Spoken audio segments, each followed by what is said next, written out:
Alrighty, everybody. Welcome to another episode of the NerdCorp Podcast. This is your one and only source for all things nerdy, whether it be video games, comic books, TV shows, movies, whatever you need. We got your back. I am your host, as always. My name is Matt Hedrick, and here with me, never delighted to be here, that's Chad Porto. It's hot. I made the And he's title of this tired. week's show apropos. Yeah, She's Certainly fitting. she's the only reason I would watch that fucking travesty of a franchise. what? So yeah, you're talking about what is she playing? I'm obviously assuming Fast and the Furious here. So who is she in the franchise? She plays the girl role. Okay then. What the fuck do She's not Very Jordana. specific. I meant a name, a person or something. Jesus. You expect me to know these names? Are you kidding? She's not Jordana Brewster or the other one. The other one. That's how deep and complex this is. Well, like every character's died at one point in this franchise. Like Deus Ex, shut the surprisingly fuck up. This film films at all. sucks. Goddamn travesty, man. It's a goddamn travesty. That didn't even exist, I guess. One good movie. Entire franchise. We'll get there. Okay. Rick and Morty came out. New season. Season 12. Or 5. Or 2. I don't know. The last time I remember they were at season 4, but it's possibly season 5 now. I don't know. Could be season 6 for all I know. This show came out like 7 years ago, and it's only on season 3. Gotta come up with stupid ideas, I guess. And, like, all the jokes are the same now. Like, wacky zany adventure. Morty can't have anything nice. Rick is constantly avoiding, actually dealing with the problems. Oh, look. Interdimensional shit. Oh, look. Different universes. Oh. The mystique is gone, folks. It's still fine. Like, it's not bad by any means, but part of the charm of this entire show is that it was different. It's no longer different. There's like 30,000 clones, and none of them are any good. And I don't know if that's affecting the perception of this show, or if we're just so accustomed to the Rick and Morty-ness of it all that it just doesn't have any more punch and oomph. It's like, oh, look, they're slaughtering a bunch of people now. And, oh, look, they screwed up, and it's Morty's fault, and it's always Morty's. It's just nothing ever changes. There's a ton of clones out there now, man. At least, I know there's one on Hulu. It's Solar Opposites or something. I think that's like exactly the same. And I think it's made by the same guy, too. Star Trek has one. It's called Lower Decks, and then there's Final Space. I think there's another one. Jeez. So, like, yeah, and it's all like, oh, you're watching a cartoon. That's an adult cartoon. Oh, it's like, oh, okay. You lost the plot. So in this week's adventure, Rick is shot in the chest, and Morty has to fly them home. And Morty calls Jessica because he's afraid they're about to crash into the planet and die. So Morty wants to get a date with Jessica. Jessica's the long-term paramour interest for the last 12 seasons. Or 46 seasons? I think it's 46 seasons of the show. So he calls her and he's like, Jessica, I wish we had a chance. I just, we never got our shot. We just missed. And she goes, well, what are you doing tonight? Let's go see a movie. And Morty's like, yeah, I want to live now. So he lands the spaceship, interdimensional bullshit, whatever, on the ocean. He's like, Rick, I saved us. And Rick's like, you landed on the ocean? What the fuck, Morty? It's the ocean. Then some pansexual imp from the sea comes up, and he's like, I'm the villain of the show, and me and Rick don't get along for reasons unknown to anyone. We're not going to provide backstory because that would just be a waste of time. You're not here for plot. You're here for the shenanigans. Apparently, he tries to the sea guy tries to sleep with Jerry and Beth, and then he can control cops by gyrating his hips. And he's like, "Yeah, you can just control cops. That's the thing." And like, that's fine. Like when it was like season 2, and we got like Abraham Lincoln / Hitler and Adolf Linklater or whatever his name was. And it's like, all right, yeah, zany, wacky nonsense, no plot needed. Now it's like, all right, now it's just a crutch. Now it's just a fucking shame. crutch. Yeah, it is. It's like, whatever, it's fine. Beth goes to Atlantis to kill a bunch of bitches and then brings back some conch shell that makes the villain stronger. And it was dumb. And there was a fun little bit where Morty has to go get wine for the sea god. But Rick needs to age it, so he opens up an interdimensional portal, and he throws it in there, and it basically, that reality, time moves faster than this reality, so a couple minutes here is decades there. So Morty, throughout the episode, is going to get this wine, and like every time he goes to get the wine, things are drastically different. Like at first, it was like this nice guy, like, "Yeah, let me help you with the wine. Hey, nice to meet you." And then he helps carry the wine back when the old man comes back. You know, when he leaves, he has a wife who's pregnant. When he comes back, his son is now in his 30s. And like, they're dog people, if that matters, I guess. I don't know.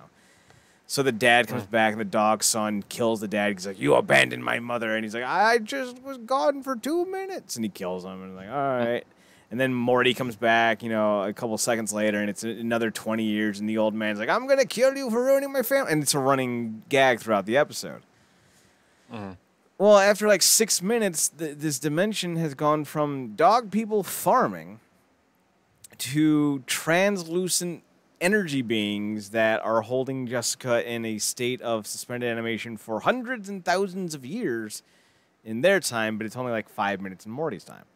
So she's now transcended past emotions, and she tells Morty at the end of the episode, after Morty literally destroys an entire civilization just to save her. Ungrateful bitch.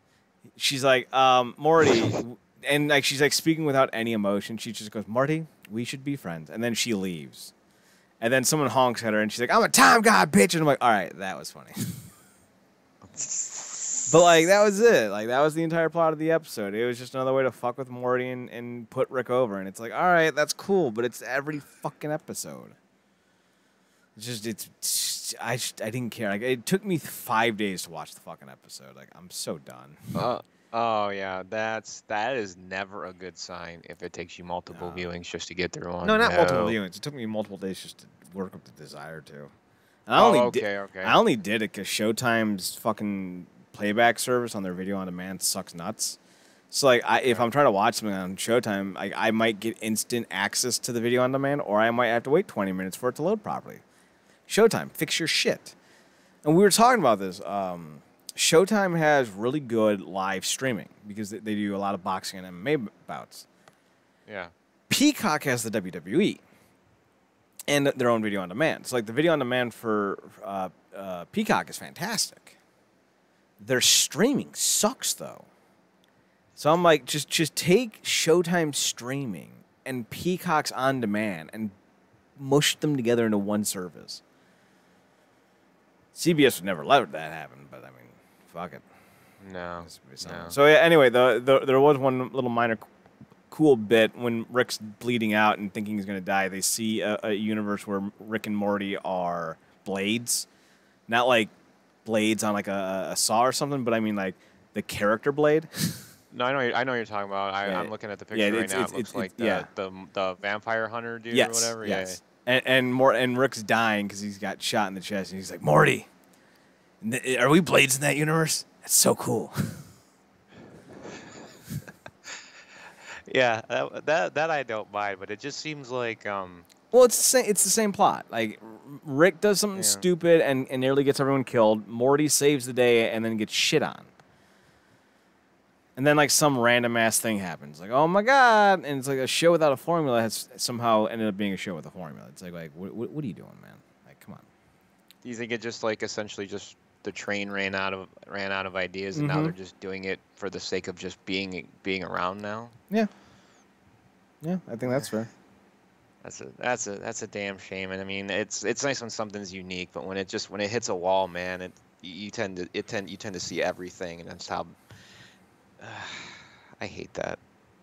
That's why I tend to not watch shows past a few seasons sometimes, because the facade wears off, I guess. I think part of the problem is the creative forces often change or get replaced for some reason. Like a good instance of that was Arrow. Like season 5 was holy. Wait, was it season 5 or was it season 7? Hang on. Slade and no, it was the Dark Archer, then Slade, then it was Ra's al Ghul, then it was Damien Dark. I think season 5 was Prometheus. So like season 5 of Arrow is great. Like, oh my god, like so this dude Prometheus is just like wrecking shit, right? And he's beating the hell out of everyone. And Oliver's like, I'll kill anyone who I need to. I'm the baddest bad man. Blah, blah, blah. And then he goes against Prometheus, and Prometheus just raw dogs him and like dog walks his ass all over the fucking room, and he's just like fucking tanking his ass. So then he tortures Oliver because he can. And Oliver doesn't know why Prometheus is doing this to him. So like Oliver's lying on the ground like a Nathalie Emmanuel song. Granted, not naked, but definitely broken. And Oliver's pleading with Prometheus, and he's just like, for whatever I did, for whatever I've done, I'm sorry. And Prometheus goes, I know. I just don't care. And I'm like, oh my god, this villain is like top shelf, A+, wine graded. Mwah. But yeah, then 6, 7, and 8 happened. I was like, oh yeah, those are terrible. Seems like it was like the flip of that with you when we were talking about Dexter before. Like a lot of people like the first few seasons, but then nobody really likes the latter half, and you're kind of on the opposite of that. Well, like the first 2 were good. Okay. Like I liked. My problem was the show was dramatically out of order. Like the very first season, we get introduced to the evil, crazy brother. Like wow, that's like a series finale angle right there. And then the second season is, hey, Dexter's about to get out as the Bay Harbor Butcher, and Dexter's like, oh no, better kill Dokes or hand him over to the FBI. And like that's like a series finale right there. Like goddamn. Season 3 was rough. Jimmy Smith was great. I love Jimmy Smith. But season 3 was rough. And then season 4 was vastly overrated. Like outside of what was she, 15? Like a 15-year-old girl trying to sleep with Dexter at one point. She's like, I heard you're helping my brother. You can help me. If you're nice to me, I can be nice to you. I'm like, who do what? What? What's happening? Like that was dumb. And then season 5 gave us like the best season ever. It was like, hey, here's a bunch of like serial rapists and murderers, and they fucked with Julie Stiles, and Julie Stiles is phenomenal. Like, oh my god, of course, she's so good.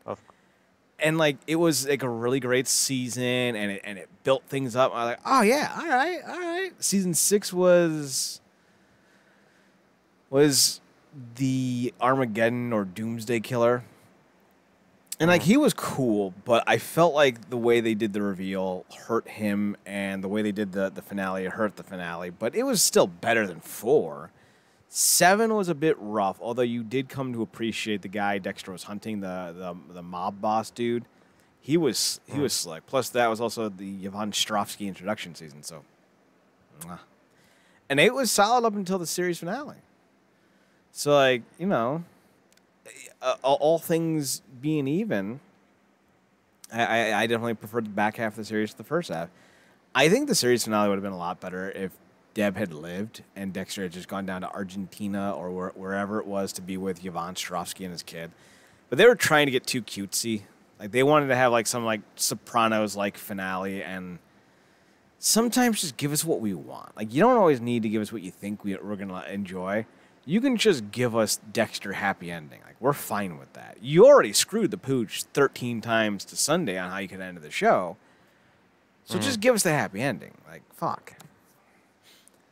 Like, yeah, sometimes it's better to just hand it over instead of trying to be unique. Like, you tried to give us, like, the crazy-ass birthday party. You fucked it up.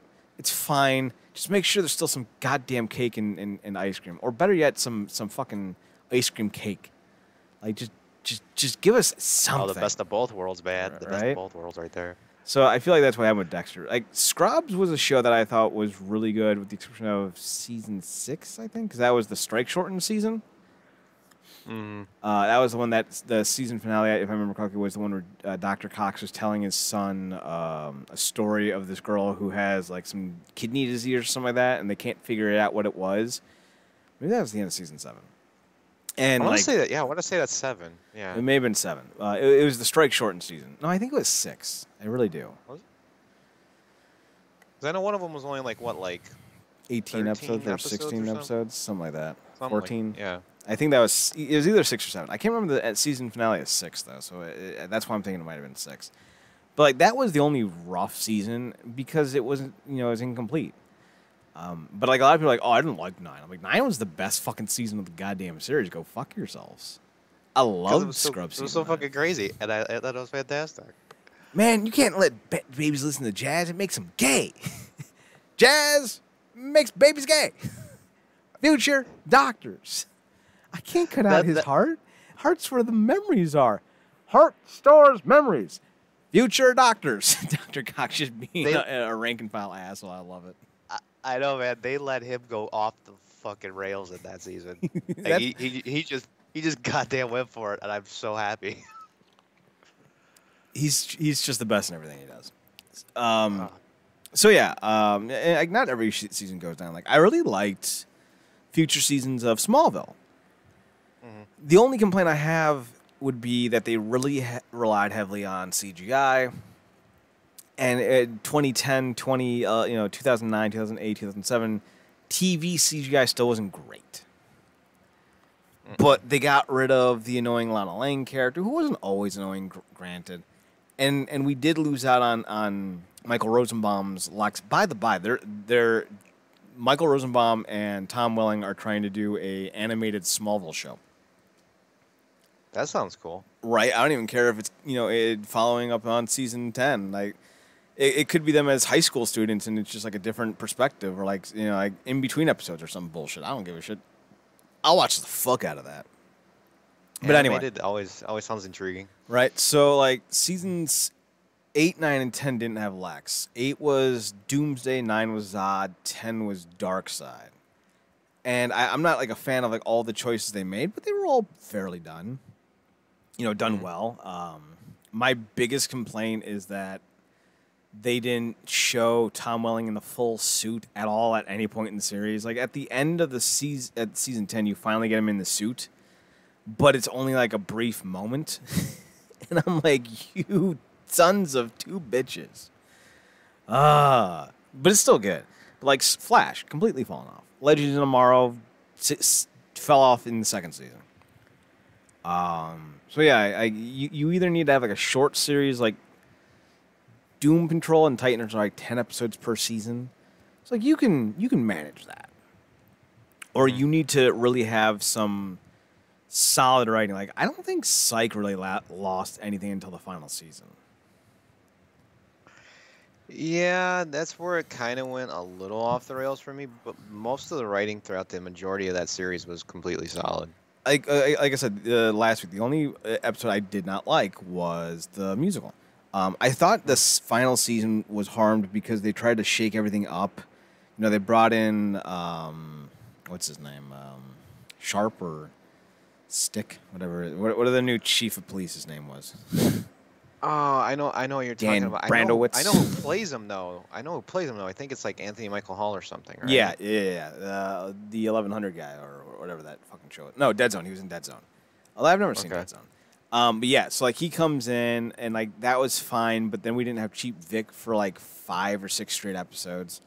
And then Maggie Lawson was shooting the pilot for a new show that she was going to do with, I think it was William Shatner. And it didn't even get picked up, so she was gone for all but like, no, I think she only missed like 2 episodes. So like, there were issues with that. And like, I don't know, like, although the movies have redeemed, everything, and now I want another goddamn season. Give me more. Because who fucking wouldn't, right? Like, have like, what the fuck? Chief Vic. What's Katie Vic? Nope, that's WWE. Lauren Vic? Susan Vic? Nancy Vic? Karen Vic. Is it Karen Vic? Yeah, it's Karen. Yeah, you're right. It's got to be Karen, yeah. You're right. So it's Karen Vic. have her like retire from the police force and try to like get a job with Psych. Force them all. Oh my god, dude. Force them to all go back to not Pasadena. Santa Barbara. Santa Barbara, and like have like Chief Vic as their intern, and then like Lassiter is like still like having to come back from a stroke, so like they need like an interim chief, and it ends up being fucking Buzz. Oh my god, it's like their own little police department. Oh right? my god. No, even better. Whoever that chick was at the end of the series, just like have her like take over the head of policing, but like have her become like so overwhelmed that she can't do the job on her own. It's like Lassiter and Chief Vic and Buzz, because Buzz has got to be involved, and whoever else, Juliet and even Henry have to join Psych to be like a more major private investigation company. So like you could have like Buzz and Lassiter like tracking like cheating wives, and like you could have Gus and Henry going out and dealing with like cash fraud check stuff, and then like you could have like Juliet and Sean like going on like little mini dates while they're trying to track a killer. Like it'd be you could like mix and match. I think it'd be a lot of fun. Oh man, I could already see a bunch of scenarios playing out for that. Like right. I can imagine how much the whole crew would keep Sean and Gus in check of their antics most of the time. Like, that place would be way more neat and tidy than they ever had it before. I can tell you that much. Like, Lassiter would be, like, at least past Lassiter. I don't know how he would be now, but he was always, like, so anal retentive about stuff that I would assume that place would be clean. Just, like, imagining, like, a storyline where Lassiter thinks his car is stolen, so, like, they're checking it, and then it ends up Buzz had just taken it, thinking that Lassiter said it was okay, so Buzz gets arrested, and Lassiter refuses to drop the charges against him. And Buzz is just like, but I got a wife and a baby and a kitten at home. And he emphasizes the kitten because it's Buzz, so of course he does. but I have a kitten at home. Like, I think that'd be fucking hilarious. And then, like, you could end the season with them all getting their jobs back at Santa Barbara if you want. Like, I don't care. It's just an idea. Like, fuck, it would be hilarious, though. Oh my god, that'd be. Or Gus gets hired by the police to be an actual detective. I don't care how they got to go about making it happen, but like that would be fantastic. Put Sean and Gus on opposite sides of the legal wire, if you will. Like, oh, that'd be great. Oh, that'd be great. Because in reality, even though Sean does have that intuition about being a cop and everything, Gus always goes for the detail. Mm-hmm. You know. So it would make perfect sense to put Gus in that spot because he would be probably the most helpful in that position. Mm-hmm. Oh, I would love it. I would definitely love to see how that plays out. So here's hoping that they end Rick and Morty soon. Speaking of things that need to end soon, allegedly F9's the last one. Oh, I'm not holding out for a hero. Dear God, I hope so. Like I said, the only reason to watch these movies is because Nathalie Emmanuel from Game of Thrones is in this. And I've always had a thing for her. She is 10 pounds of sexy in a 4-pound bag. And the sad part is that she doesn't really play like the most major role in this movie. If I remember right, she does jack shit in the series. She's the attractive person in the movie. Yeah. Because if I remember right from what I saw of her in this movie, she's doing a lot of stuff with Ludacris, if I remember correctly. And any movie where you have Ludacris as a tech guy, I don't know. That doesn't sound right to me. Any movie you have Ludacris at all. That's fair. You have that same feeling about Tyrese, too? Yes, and Vin Diesel. Like, the only two reasons to ever watch these fucking movies besides Nathalie Emmanuel are goddamn Han, loved him, and Lucas Black. When he's trying to play a teenager. When he's 82. Yeah, this series has gone from being like an enjoyable, like guilty pleasure, at least on my end, to just absolutely ridiculous and cartoonish, but not in a good way, you know? Well, it went from being exactly how I feel here. Like a solid, run-of-the-mill street racer crime movie in the first one. Mm-hmm. And like the first one was all right. Like the first one was fine. It was very simple. It wasn't so bombastic. it made sense. But then you have this fucking nonsense in 2 where it's like, oh, we're going to be stationed in this private Miami villa and no one's going to find you and yada, yada, yada. But then the third one's like, oh, yeah, we're going to do the first film only in Japan this time. Oh, so the main character is going to be Japanese. No, the main character is going to be from Texas. All right, well, what about the second main character? He's going to be Japanese, right? No, he's going to be Korean. What about the third main character? She's going to be Japanese, right? Well, kinda. We don't really know what we're doing. We're just throwing things at the wall.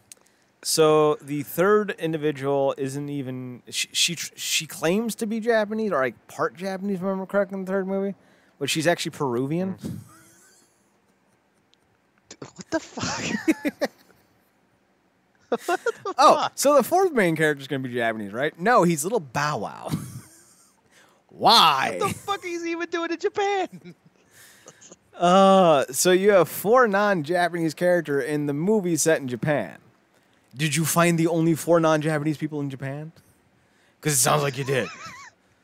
So what about the 5th main character? No, that's the dad of Lucas Black, so he's obviously white. Jesus fucking H. Christ. That was been the shortest recruitment process ever. So the main villain, he's Japanese, right? Oh my god. Well, actually, yes. Whoa, wait, that's shocking. Technically, he's not full Japanese, though. He's Korean Japanese, and he's technically American. Damn it. But Brian T's fantastic, so like, all right, you got one. Oh, man. Like, Sonny Chiba, he's Japanese, so at least there's that. Let's see. Leonard Nam, that is not a Japanese name. Oh, look, he's Australian and Argentinian. Sure, that makes sense. So we had 2 straight Japanese actors. And now we have a Korean Argentinian from Sydney, Australia. Okay. Okay. Sure. What about the 8th main character? No, that's Zachary Ty Bryan. You mean the high school kid from Home Improvement who was a high schooler in 1999? This is 2006, 7 years ago. How the fuck is he still in high school? He's clearly not. He looks like he's 30. But he's still a high school student. Yup. Fun fact, did you know that Zachary Ty Bryan's cousin is Brady Quinn? I did not. Nah, you do. Huh. I didn't even realize that Lucas Black had a mom in this movie. Huh. Zachary Ty Bryan was also in an episode of Burn Notice, by the way. I vaguely remember that.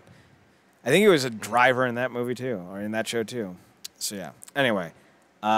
So only 2 reasons to watch F9 or 3 reasons. Nathalie Emmanuel, Han, and does Lucas Black show up? He does, yeah. So there's your 3 reasons. I am a genius. And he fucking makes... He of course, he designs a goddamn car that has a rocket on the back of it. Because, of course, let's go to fucking space now. We don't care. So I like that. Now, correct me if I'm wrong, because I'm not, but I might be, but I'm not.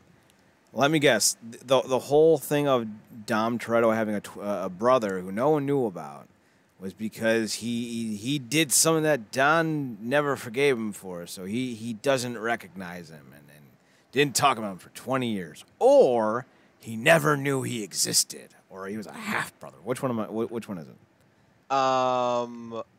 Okay, so the first one was saying he did something from his past that he wants to forget him for. That was the first one? Yes. Okay, that's pretty much the one you landed on. Yeah. Fucking yeah. Christ. No, for real, dude. You fucking you stuck the damn landing. Like it was literally. Wait, don't hold me. Okay. They were heisting together. And No. Okay, damn. I was gonna say they were heisting together, and John Cena got someone killed. No, their dad is a NASCAR driver, and they both worked on the crew. And he got his father killed. Yeah, by wanting to, he did something to the car, and he was supposed to throw the race or something, and then the car explodes and kills him. Well, technically, that's kind of close to what I said. Only instead of it heisting, it was a different kind of illegal activity. Maybe I should just tighten it up from heisting to illegal activity and got someone killed. Jesus fucking Christ! This movie is just. Remember when they used to race cars? I'm so done. I remember.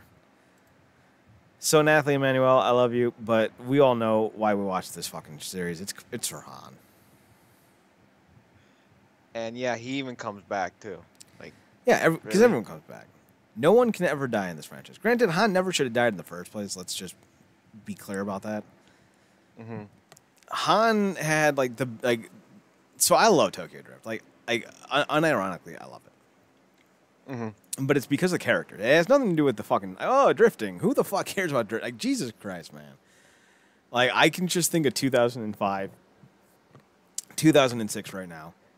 Everything was pachinko wannabe machines. What are those? Kino machines were being put into everywhere. All the commercials were either for adult sex line or were for those little ringtone sound bites or wallpapers that you had to buy, and everyone was into these Japanese tricked out cars. And I love so much of the era that I never indulged in, the early 2000s. But 2005, 2006 just sucked. When you say what emphasis, you know how bad it sucks. The only good thing about that was pro wrestling at the time, because SmackDown was still having a really great run of great talent, and TNA had just started to explode, and Ring of Honor was still going strong. It was all right, wrestling-wise, great. Nothing else was good about those 2 years. The music sucked. The movies sucked. Well, I think Kiss Kiss Bang Bang came out in 2005. So there was a good movie in all the crap. I think the Transformers were announced for this year. So, there were issues. There were issues. But Han was great. I loved Han. And the best part of the film, Lucas Black is trying to take on these gangster Japanese high school students. I can't even say that without laughing unironically. It's so Dude, fucking I can't silly. hear it without laughing. It's so fucking silly. They're Yakuza high school students. What? Yakuza high school students. What are you doing, Justin Lin? What are you doing? So, little Bow Wow's why'd you stand up for me? Now everyone's gonna want refunds when their shit doesn't work. Well, Bow Wow, maybe, I don't know, don't be a grifter and actually sell stuff that doesn't suck. Don't say why that's Lucas Black's fault. But there's a scene where he's I'm a good racer. So all right, let's race. And I think his name's Brian T. Just completely wrecks his fucking car and destroys him. And he's ha ha ha, I kicked your ass. And hang on, let me see if I can't find it. I'm trying to remember his actual name. Brian T. played Takashi, there it is. Takashi. Or DK. Donkey King. Wait, Donkey Drift. Wait, nope. Donkey Kong. Nope, that's not right. Drift Kong. There it is. Got it. Nailed it. Oh, God. So he's known as Drift King. DK, Drift King. So there's the very first time they drift, Drift King just destroys Lucas Black, and he's all back in Texas, I was a high school quarterback, but my mother had issues. That's from Friday Night Lights. It's not actually part of the... Fuck off. So they go to Han's building with the rooftop soccer field in the middle of Tokyo. Because, what the fuck, dude? That exists. Dude, Tokyo is so good. All right, New York might be the most expensive, nonsensical place that ever existed. Chicago's probably up there. LA's up there. Tokyo is not up there. They are. So, that whole thing has to cost him maybe $10,000 a month. Apparently, Han is really good at moving his drugs. Or whatever the hell he's moving. I don't remember what his illegal activities are. But there's a point when Luke's so if you knew I was going to wreck your shit, destroy it and just make it just unbelievably, stupidly bad. Why'd you let me do it? And he has just the best line. He goes, I have money.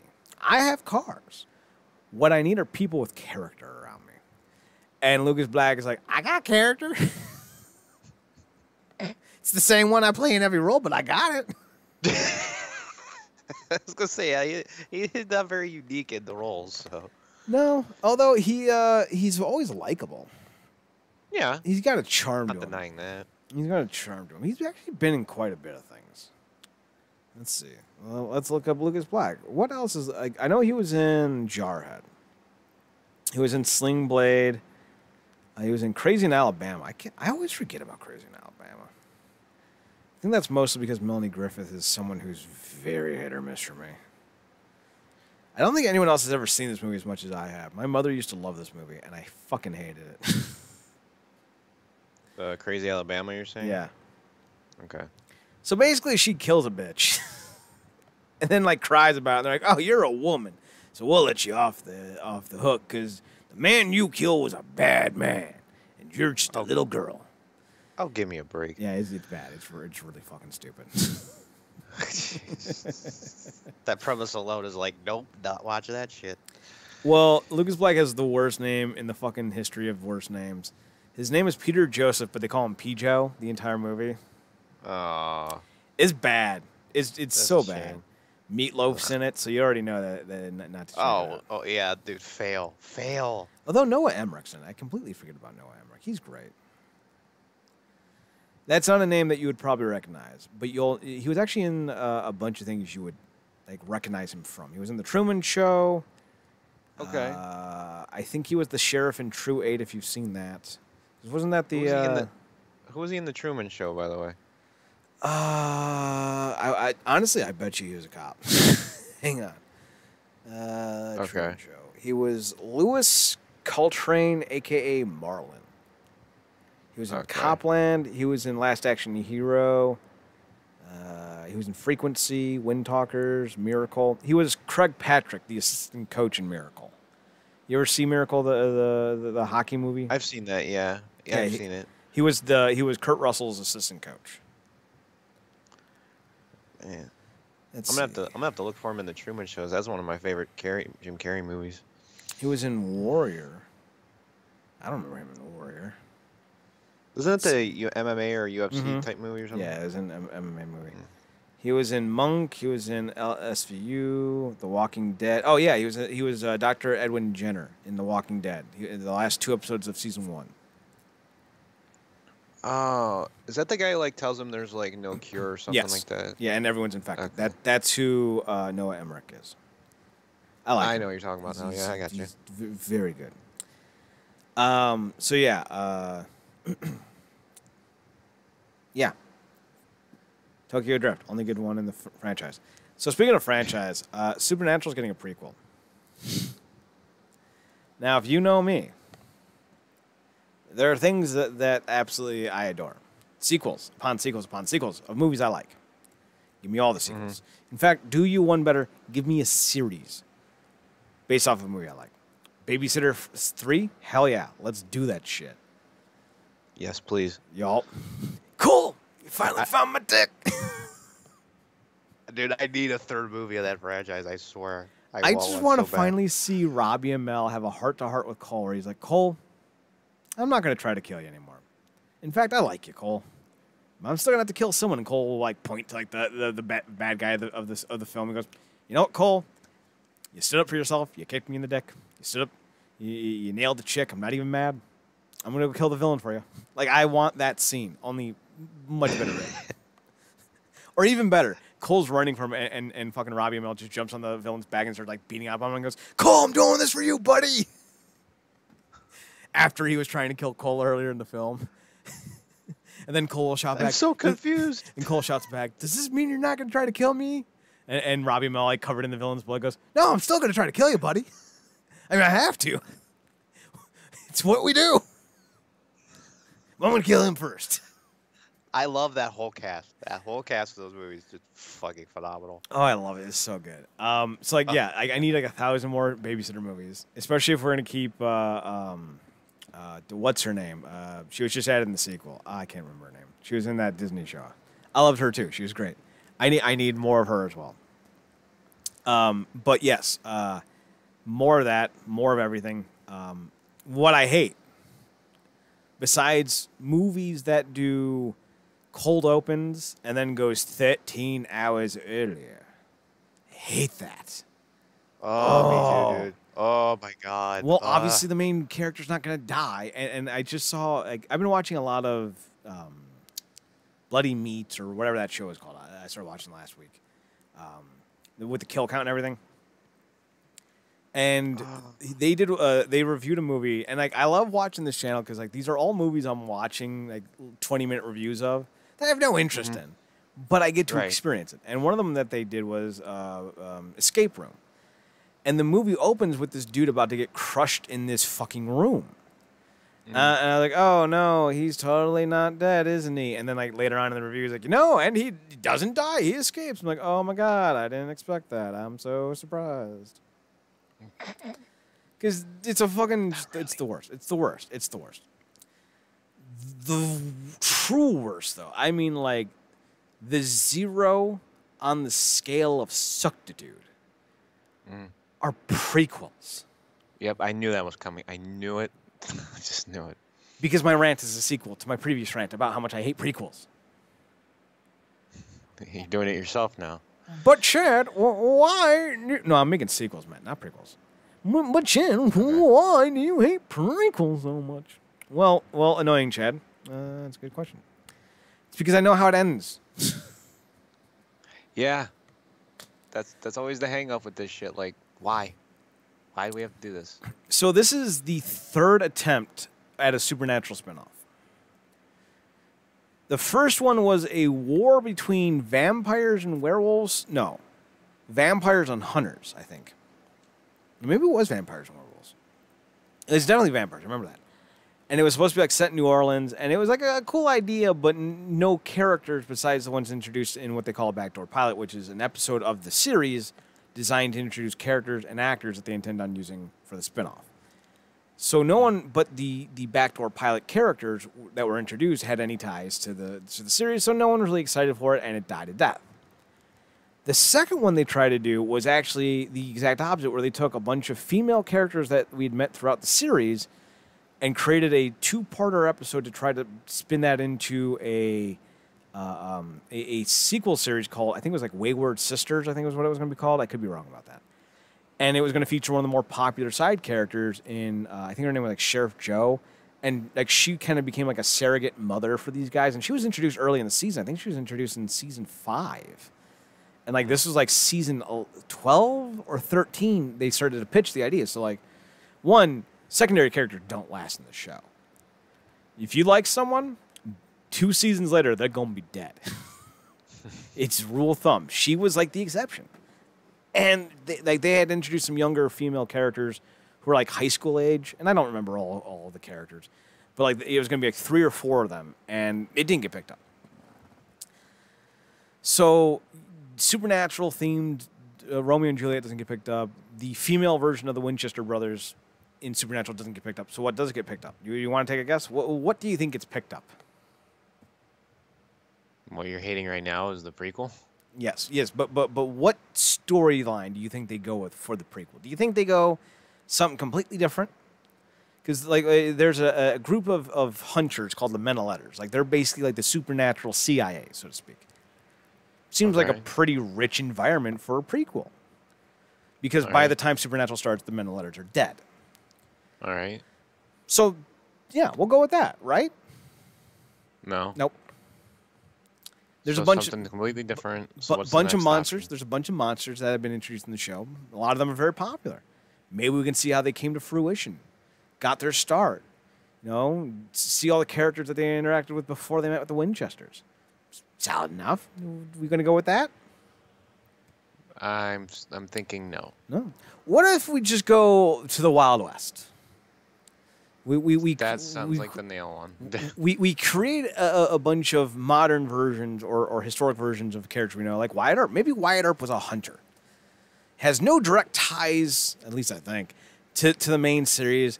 There's literally no way his story could be told that we'd know anything about. Sounds like an idea worth exploring. It's not like we do, I don't know, the story of the parents, which we already know the ending of. So are we doing with the Wild West setting? No, we're going with the parents. Oh, dear the story we already know is getting a prequel. So basically, by the end of season 2, the parents are dead.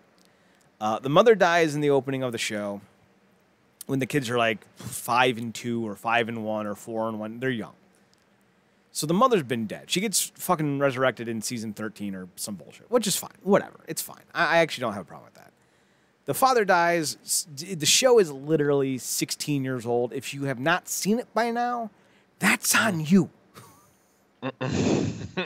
The father dies at the start of season 2 when he makes a deal with a Crossroads demon to save, I think it was Dean. So he's been dead for 14, 15 years, whatever. And it was actually played by, I want to call him Howard Dean Morgan, but that's not right. That's not right at all. Jeffrey Dean Morgan? Yeah, played by Jeffrey Dean Morgan. He plays the father of the show.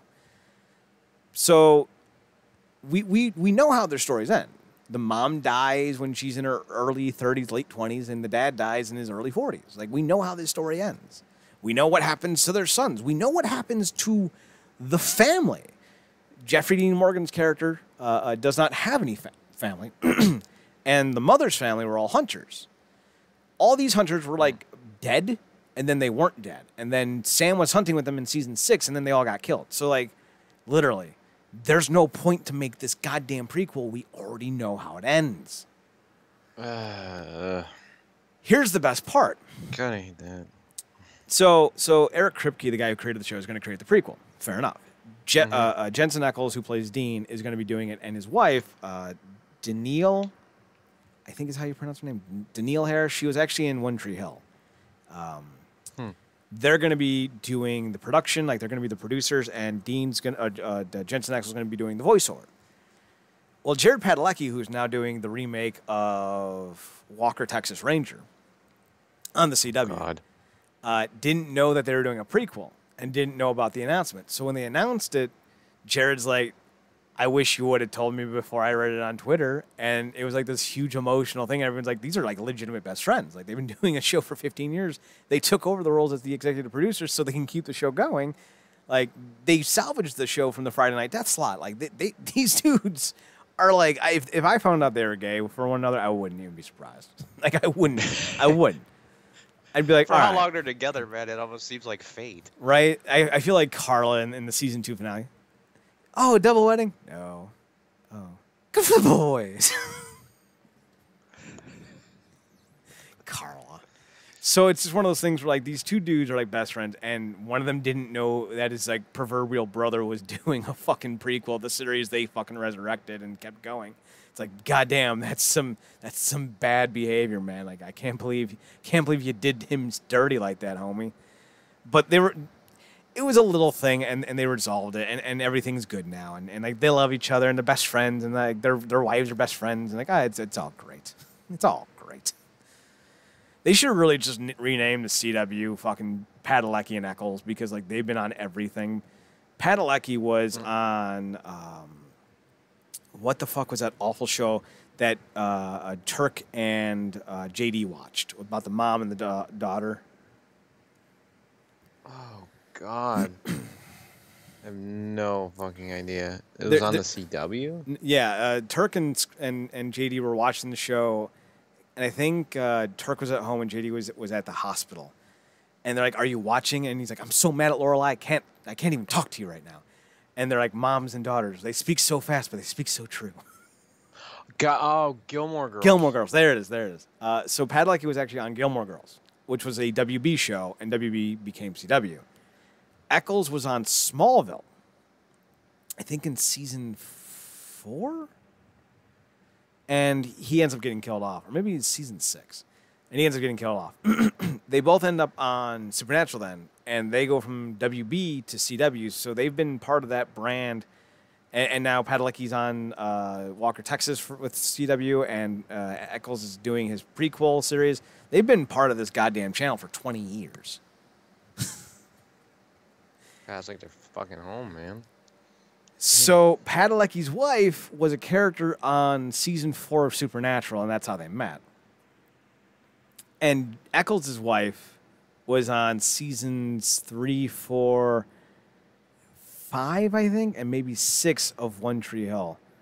And I think she came back in 7 or 8. And her name was Danielle Harris then. That was before she married Jensen. So, like, combined, they have, like, 30 years of CW-ness between the 4 of them. That is such a rarity, man. That is right? insane. Now, it's not now, most people don't know this, but usually you sign with a studio. Yeah. Some people don't, but a lot of times you sign with a studio. So it's not that uncommon to see someone, like, in 4 or 5 properties on the same network. But it's a little weird to see them for 20 years on the same fucking outlet. Right, like the amount of time is the thing. That's it's like Tim Duncan with the Spurs. Like, all right, I didn't expect you to go the distance, but here you are. Let's see if we can't find anything else that they've been on that's CW related. I guarantee there's at least one more I'm not thinking of. Oh God, Dawson's Creek. That's the up. Oh shit! Oh man, I totally forgot. Oh, Jensen Ackles was on Dawson's Creek. Hang on, I'm sure there's more. I'm sure there's more. He was on an episode of Wishbone. What? Yeah. That's that little thing, that show with the dog with all the kids that had to do all the detective things. Is that what you're talking about? What's the story? Oh, dude, I love that show, man. That show was awesome. Let's see what else. So his first role was on Dawson's Creek. Well, not his first role, but his first role with the CW or WB was on Dawson's Creek in 2002. Then he was in Smallville, Supernatural, and he's going to be in the upcoming The Boys, but that's on Amazon, so that doesn't count. Because we're only looking at CW. So he was on 3 CW things. Jared Padalecki's in at least 3 CW things. Do you want to bet that Jared Padalecki was in a 4th? You want to take that wager? I think it would be a good idea to do so. Okay, so you're going with at least 4 things. Okay. Gilmore Girls, we already knew. Okay. A Ring of Endless Light, which was a Disney film with Misha Barton. Sure. He was in Young MacGyver, an unaired pilot. He was on Supernatural, the animated series, and Walker, the remake of Walker, Texas Rangers. So, no. Let's look up Young MacGyver and see which network that was on. I'm still baffled every time you say Walker, Texas Ranger is getting a new show. That's still baffled. Not getting. Currently nearing the end of the first season. Oh my God. Yeah. Ugh. Because the original show was such a fucking masterpiece, right? Let's see. And it's a reboot, so like none of the old characters are there. Chuck Norris, an actor he was not. Basically. Let's see. Lost Tales, reboots here, the same premiered. Hang on. Are we going to get any information about it? Here we go. Young MacGyver would have followed Clay MacGyver, Angus's nephew, who quit school and joined the Phoenix Foundation, yada, yada, yada, blah, blah, blah. Pilot was filmed with Stephen Herrick, but it didn't catch the attention of the WB. Oh! That's 4. Young MacGyver was supposed to be on the WB, but it wasn't picked up. I will count it! On a technicality, there you go. Hey, man, gotta have a winner. Gotta have a winner. Right. What have you been watching on the UB-Tubes? It's been a short week, man. I am not gonna lie. Probably the most interesting thing I watched this week was the She Says Boundary Break episode about Resident Evil 8, and he pointed out something kind of interesting about first-person games that Capcom did here that I never tend to notice. But if you pull the camera out to third person, most of the time you won't see anything other than like hands or something, right? In this case, you see every bit of the body except for the head. So like as the cutscenes play out, as everything else is playing out, all the big emotional moments, you see Ethan, I think is his name or something, reacting in real time without a head, and it's freaking hilarious to watch. He's looking for a lot of T poses and stuff like that because that's always a big thing on the show, and he found a few of them.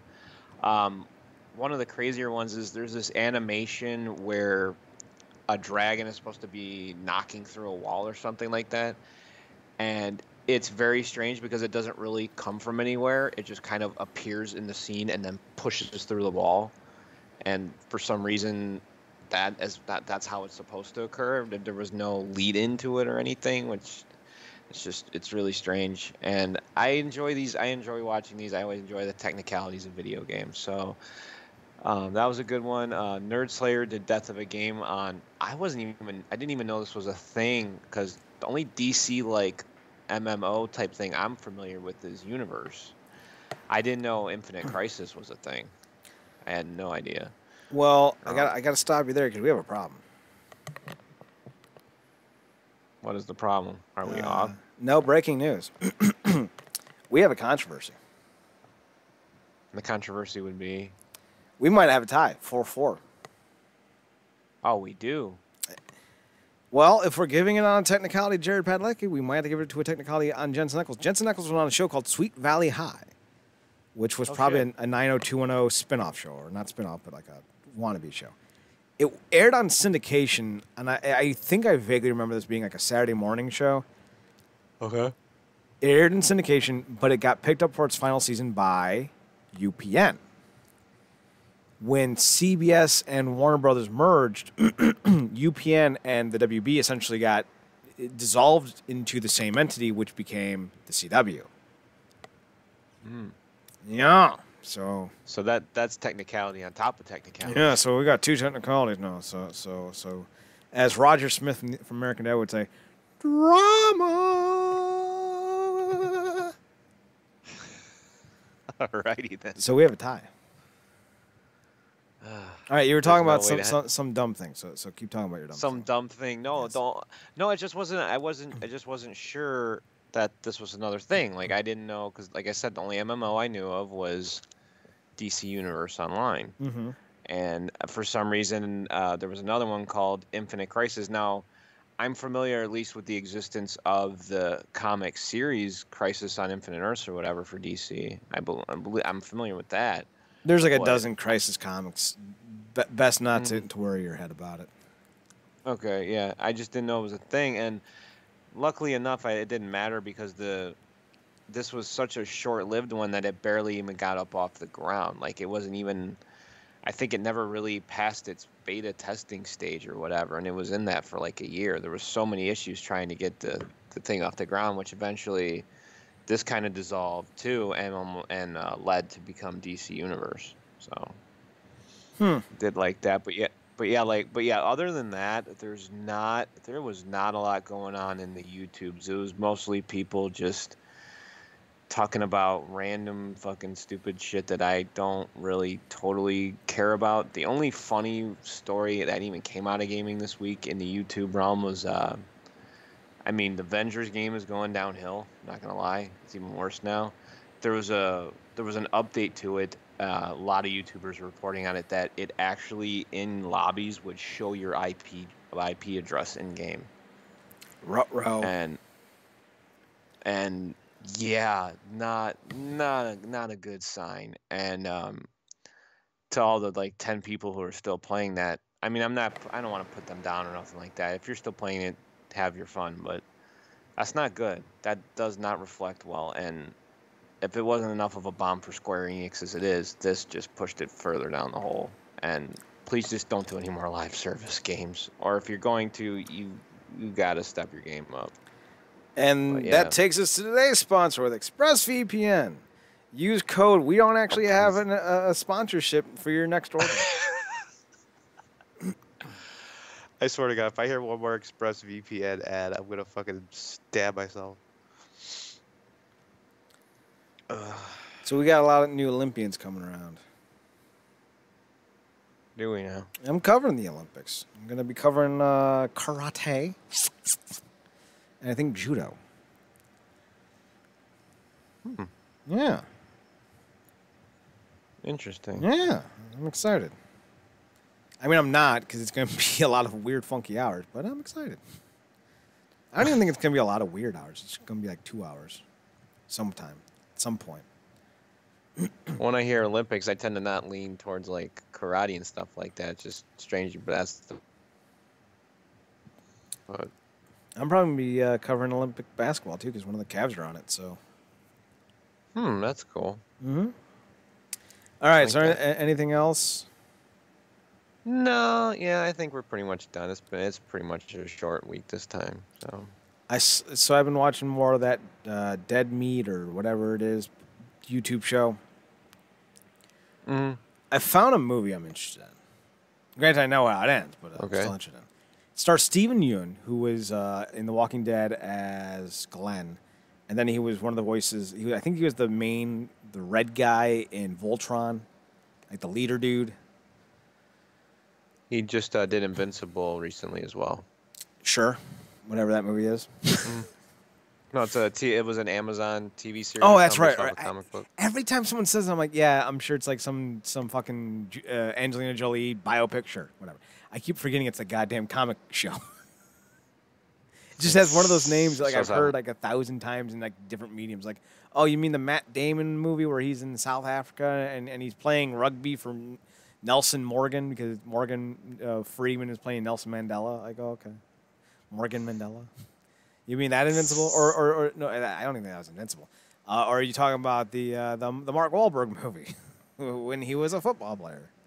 So yeah. Yeah, I wouldn't put that past you either. But yes, he plays the main character Invincible in the movie in the show Invincible. I think his superhero name is Invincible. I digress. So he's in it with Samara Weaving, and Samara Weaving has become like the queen of black comedy. Like, she's in that dark comedy nonsense. Like, she was in the Babysitter franchise.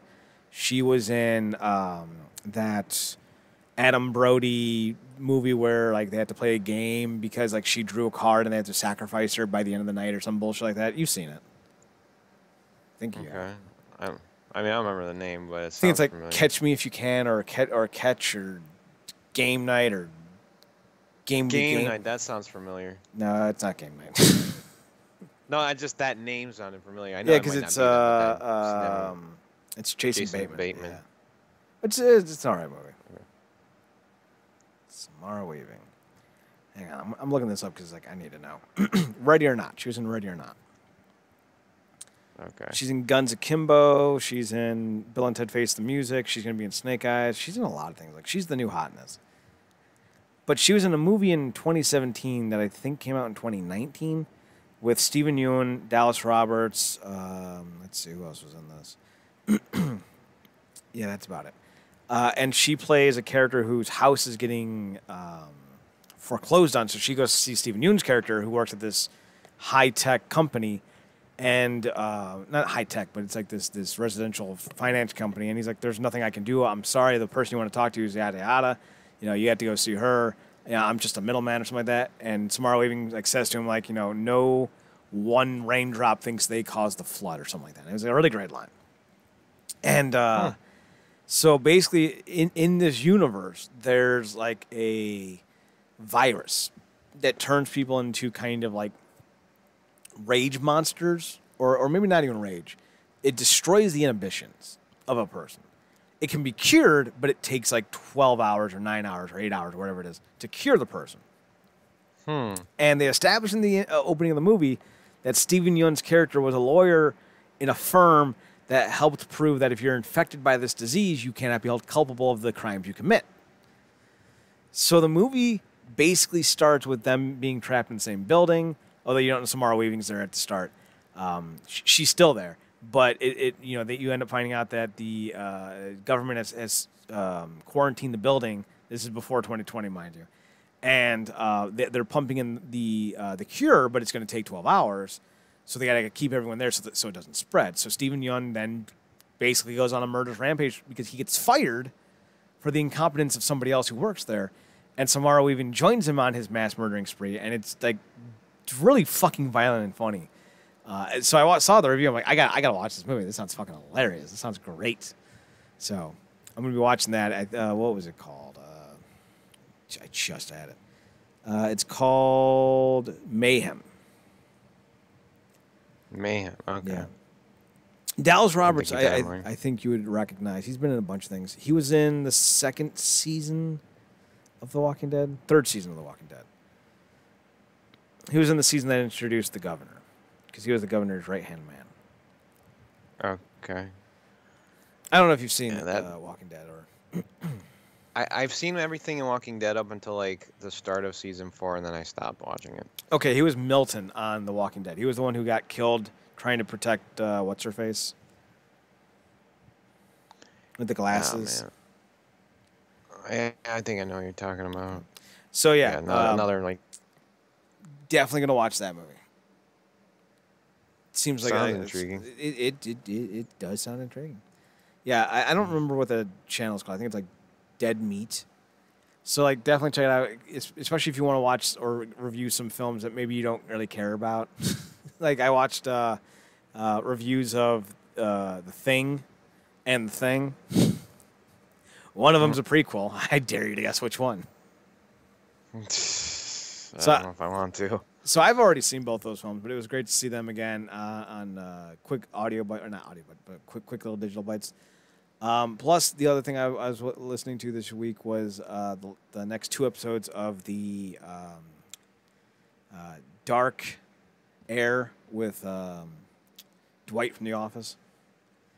Rainn Wilson? Yeah, Rainn Wilson. Very good stuff, especially lately. The last episode it actually ended pretty great. So I'm definitely enthralled in where the story is going. So I would suggest that to anyone who's interested. So yeah, that's all I got. So Matt, I know you're at the end of your rope. I'm at the end of mine. So let's wrap it up. Any final thoughts on anything? No, I'm good, man. I'm pretty much out, like you said. RealNerdCorp.com, RealNerdCorp.com. We're on Twitter at NerdCorp. We're on Instagram at RealNerdCorp. Matt, where are your personals? You can find me on Twitch at MNerdCorp, same handle on Twitter. You can find me on Twitter at ChadNerdCorp, ChadNerdCorp, and on Instagram at Chad's Photo Hut. For Matt, I'm Chad. We'll see you guys next Saturday. We're going to be recording some game reviews live on the air. Then we're going to be chopping up, putting them on YouTube, and then deleting this one. So if you want to listen to our reviews live, you only have a small window to do so. So check that out. Otherwise, we will see you guys in a week. Matt, say goodnight. Good night, everybody.